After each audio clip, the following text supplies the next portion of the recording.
Bien, como podemos evidenciar en la introducción de esta guía, este, las herramientas, todas las máquinas que crea el ser humano es para resolver una necesidad utilizando menos energía, gastando menos energía y que sea de forma más eficiente. Entonces, esto es lo que habla sobre la extensión de las capacidades humanas.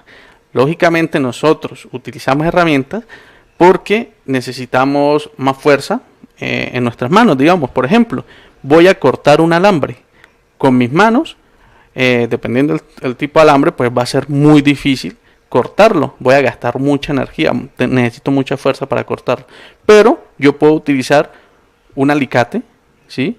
Y llego, lo pongo en la posición de corte del alicate, presiono y corto, y va a ser, vamos a ponerle la mitad de la fuerza que necesitaba para cortarlo si no tuviese el alicate, ¿sí? Esto es lo que se centra, lo que quiere presentarles este apartado dentro de la guía.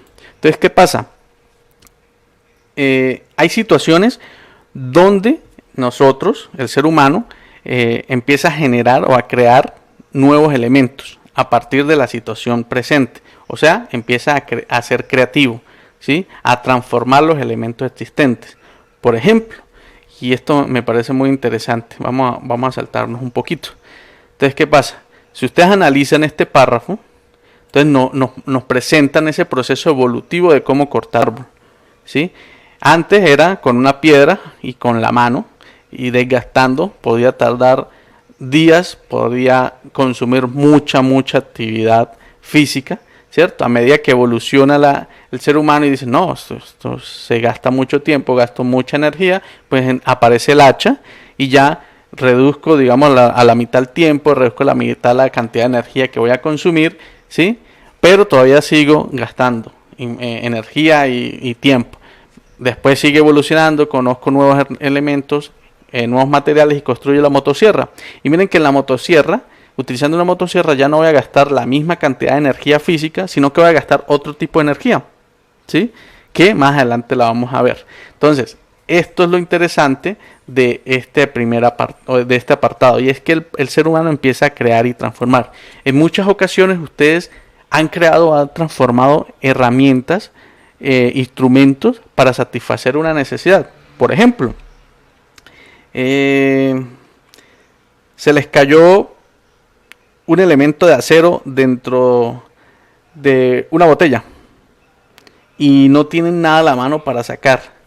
¿Cómo puedo sacarlo? Entonces ustedes empiezan a idear y dijo, no, pues puedo poner un pedazo de imán con una cuerda y puedo meterlo en la botella y traer el pedazo de metal, ¿cierto? Entonces miren cómo empezamos a transformar o a crear elementos a partir de el objeto, a partir de la situación que estoy viviendo, ¿sí? Entonces siempre, en cualquier momento, nosotros estamos aplicando ese proceso de transformación.